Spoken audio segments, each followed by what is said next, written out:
Welcome to another Founder Wisdom Pod with Leopold Lucas with us today. He's in Australia. I'm in Mexico. He's head of strategy, finance, and biz ops at the Council of Australia, founder at Generative Innovations, and co-founder at Rip Robotics. Today, we're going to talk about AI, deep tech, robotics, blockchain, and innovation. This podcast is brought to you by podfire.com. That's my podcasting agency if you want to start, scale, be invited to podcasts like this one, monetize podcasting, you can go to podfire.com. Leo, welcome to the pod. Tell me a bit more about yourself and about what you do nowadays.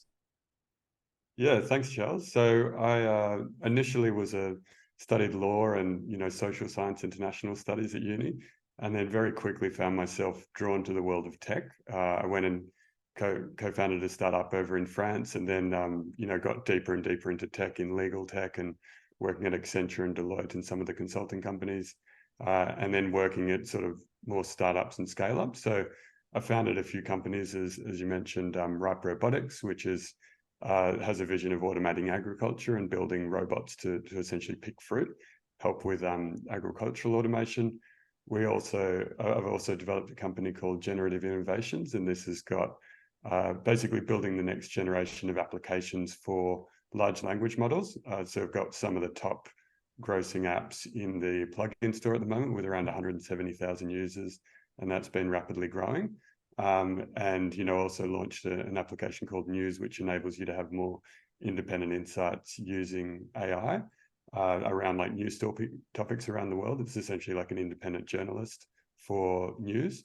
And the other thing, my sort of day job is working at the Tech Council, which is the peak industry body for the tech sector in Australia. So we work with a range of different companies, from sort of Salesforce to Atlassian, who's on our board, and Canva is also on our board, to a lot of smaller tech companies within Australia. And our vision there is really to sort of be the voice of the tech sector in Australia, to try and increase the number of jobs in the tech industry, to grow the value of the tech industry, and generally just make it a really great place to build and scale startups.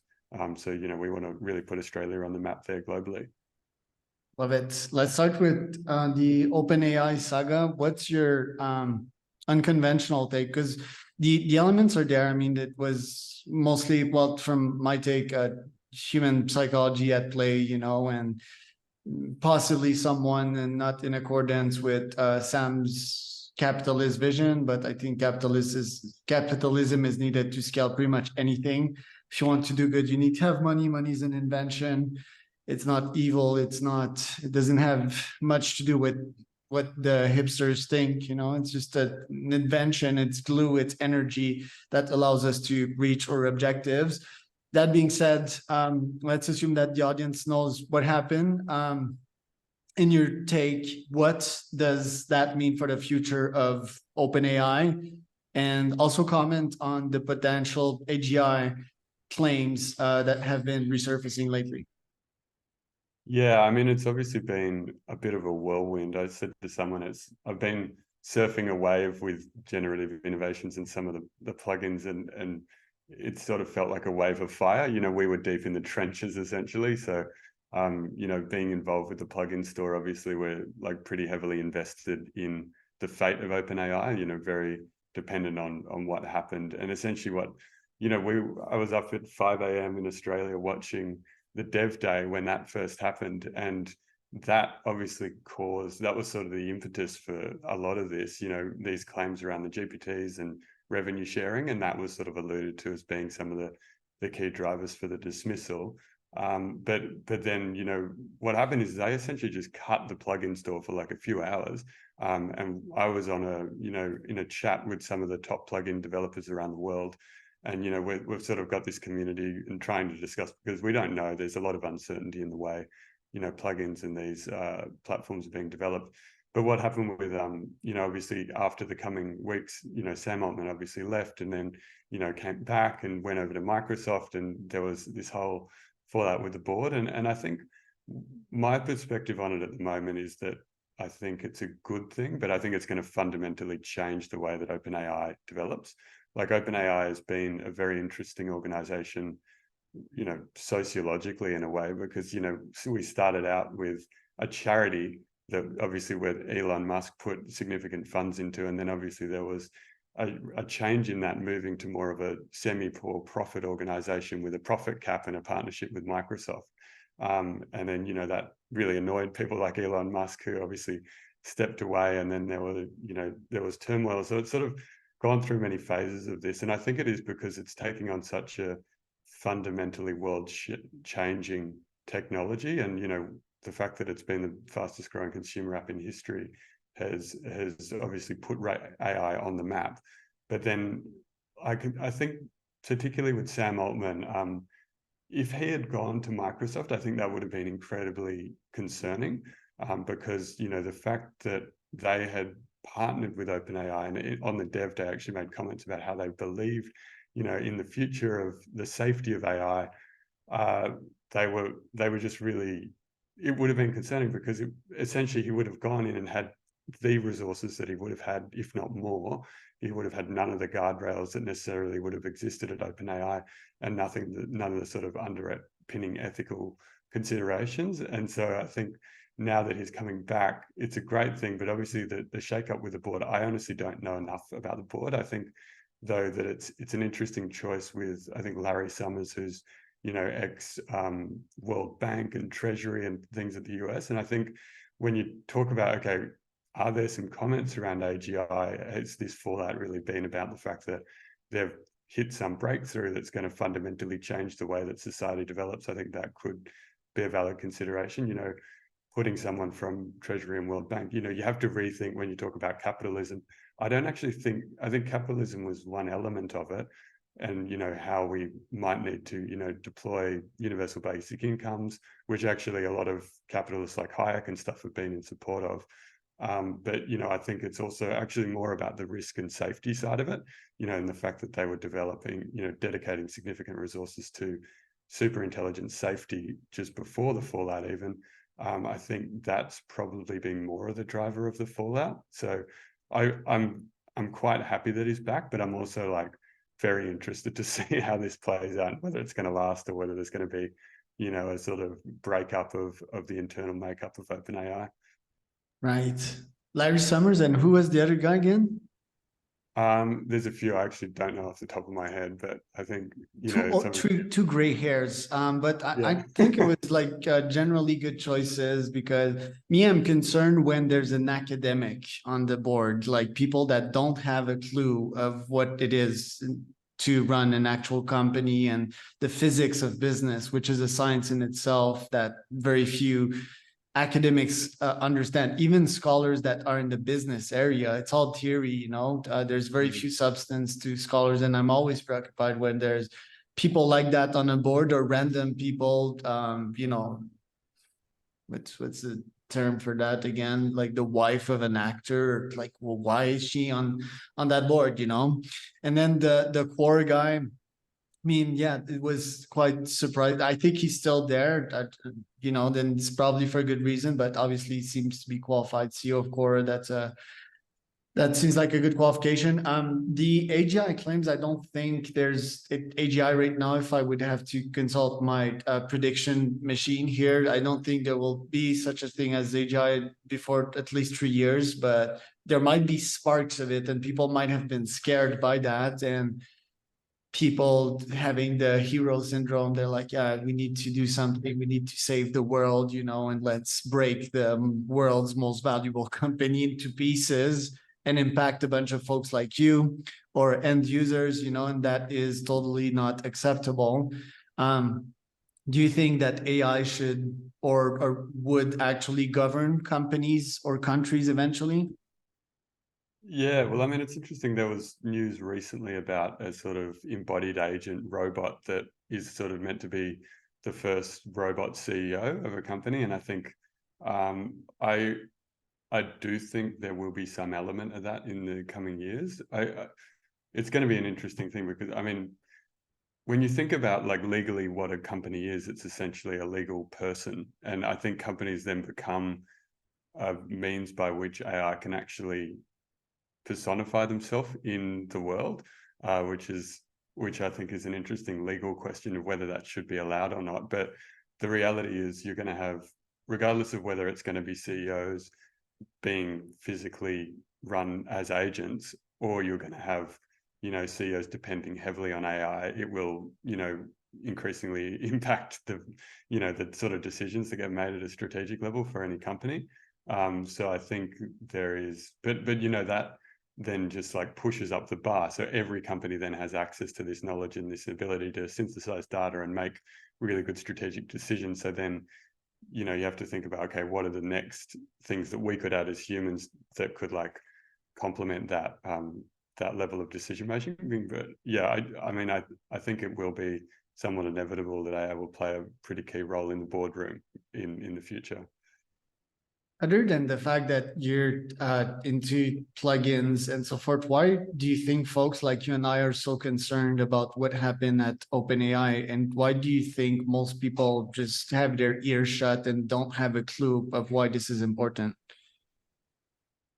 Well, I think it's sort of, it's because this is one of the most important companies in the world today. Like no other company that I know of has done anything like what they've done, like launch an application that's completely defined a new industry.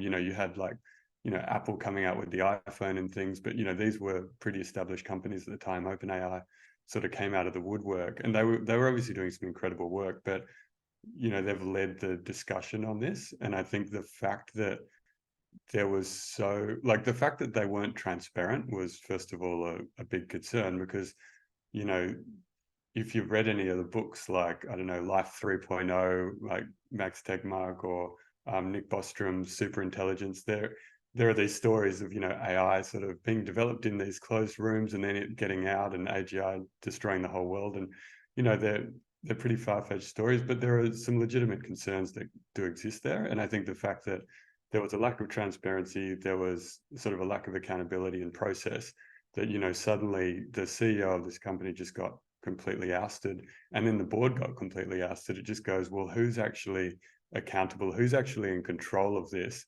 And who's shaping it? Is it Microsoft? Is it Sam Altman? Is it, some of the investors? Is it the employees at the company? Like, I actually don't know where the power sits anymore. And, obviously the level of regulatory maturity that exists around AI and these sort of companies is quite low.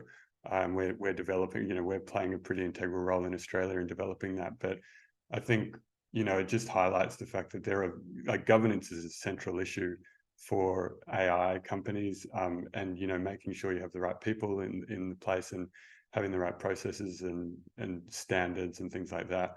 So I think in a way it is beneficial for the industry to have a shakeup like this, to have some level of crises that highlights the fact that we need to improve things. But I think there are also some pretty deep concerns, because obviously we don't know what they've done there internally and what they're looking at rolling out in the next year or two. I think there should be layers, complex layers of votes. First, the users, right? They pay OpenAI, and shit, if their governments goes haywire like they did, they're affected. That's for sure. And I'm surprised. I mean, it could have gone way worse, right? There could have been some outage and chaos and internal sabotage. So yeah, users should have a layer. Then probably plugin developers should be another layer. Then employees, right? Then the executives like Altman and so forth and Brockman. And yes, a little bit for the board. I'm just not sure what is the usefulness, especially in that case. It seems like terrible decisions were made one after the other. And it's just, it makes me think of Sam Bankman-Fried, and the FTX saga. In their case, there was just a plain absence of it, which is almost better. But you're always surprised to see that billion-dollar giants, they have so few solid structure, and that shit can go crazy in a couple of days. I'm not sure if that makes space for consultants that could solidify these companies and make sure that they're stable. Maybe that's the nature of startups, but to me, it seems that government should be separated in multiple layers to make sure that there's less bias. Yeah, absolutely. I mean, separation of powers in government is, critical for any democracy. And, when you look at I mean, just governance generally within companies, you need to ensure those different layers. And yeah, I mean, I think there will be a role of consultants. There will be a role, like I've got friends who are sort of deeply working with some of these bigger companies to help them on, you know, different elements of safety and accountability. And I think that's a very like immature sort of area that I'm sure a lot of companies will move into that space. But, you know, we need to really agree on some philosophical principles in a way. And when I think going back to that point you mentioned about academics on the board, I think it's interesting. You have an economist who's like a world-leading economist and say an academic, and there are like these very meta questions I think that we need to deal with AI, and it goes down to like some philosophical questions of, you know, justice and fairness and, you know, accountability and what is truth and epistemology. And so I think it's an interesting sort of mix. But yeah, like on the developer side as well, when you're saying these different layers of accountability, we had zero visibility when they shut down the plugin store. I was literally talking to all of the top plugin developers, and no one knew any of the standards when they launched GPTs, and said that we could sort of migrate over to this. There was a complete lack of clarity. There were big holes in developer documentation, and it was very stressful. And then, you know, when they shut it down, and we have, you know, many paying users who have committed to our products, and, you know, going, okay, well, what do we do? How do we refund these users if we've shut down the whole plugin store, if our products are no longer usable? Like there were some really concerning things we had to deal with, which is unfortunate. Yeah. Right. So lots of movements, and you know, like in terms of business boards, my point is not that scholars are idiots. I think they're very valuable. The theory is valuable, you know, but it's in percentages. So the theory is probably 10% of the game. The practice is 90 or something like that. It's like strategy vs execution, right? So one needs the other. It's just in percentages. And I'm just curious, you know, like for OpenAI, for example, with the recent events, like what are you seeing for your own company? If we can close it off like that, is there still an opportunity to build on the back of OpenAI, or do you feel that, yeah, like the cat is out and now it's unstable and it's no longer a valuable or trustful partner? Yeah, well, I mean, I do have a lot of optimism for OpenAI, and I mean, I'm not going to move my plugins from OpenAI. I think there's incredible value in what they've developed, and what I see, the reason I started building plugins is because I saw that it was sort of like the app moment when 2008 you had the sort of iPhone launched, and there was these applications that were developed for that platform. This is essentially the next platform. It's building apps for large language models, and it's OpenAI has built this infrastructure, and they were very honest about the fact that this was a beta platform. Like at the moment, you actually have to opt in to sort of get the access to plugins and things. So they were honest in the fact that it was a developing infrastructure. They didn't have payments. They didn't have, you know, rating systems. There's all these things that they haven't developed yet. So you know, we've been working pretty closely with some of the community to sort of set expectations about what we think is needed within this, and I, you know, want to help shape that with the broader like plugin developer community. And I also think GPT is an incredible opportunity for people. It's the first time we've been able to like at scale build things with almost no technical knowledge, and I think that's on the one hand going to lead to like a plethora of different applications that are very like that are not very good, that people are going to be uploading PDFs of random topics and just doing that. And people are like, you know, flagging all these vulnerabilities and saying, oh, you know, you can hack it. But I'm just like, well, if you're uploading a PDF, then like you have to expect that that's going to be public. They're going to be able to get all the information from the PDF if they know how to ask it. So if that's your business proposition, it's not a very good application. Like you need to be going to a layer deeper where you're building useful tools that are interacting with different elements around the world. You know, things like Zapier integrating with all these things, or Canva, or what I'm doing, or, you know, Scholar AI, and, you know, connecting into academic platforms and things like that. So I'm highly optimistic about it, but I also am aware that like there are going to be other platforms that develop through Microsoft, for example. I was very ready to pull the trigger and start investing everything into Microsoft, because of obviously if Sam Altman moved over and managed to persuade the rest of the employees to go over there. But, you know, Google's going to do the same thing. Anthropic's probably going to have it. And, you know, there might be like sort of open source versions through Llama and things. So I think, you know, it's very exciting to be at the forefront of this and see like this is the new platform that is evolving. And I think it's going to be, there's going to be a lot of like challenges and, you know, disagreements and things, but we're going to like learn from what happened with the App Store and see what happens with this sort of next generation of applications. Very excited indeed. Where can people find out more about you, Leo? You can follow me on LinkedIn, Leopold Lucas. You can sort of reach out, try the plugin Smart Slides if you know how to use plugins, and also news. And yeah, you can look on the website Generative Innovations, which has some fun applications on it. But yeah, very keen to sort of discuss any of these topics. And yeah, thanks, Charles, for inviting me. It was a very interesting discussion, very timely. And yeah, look forward to chatting more.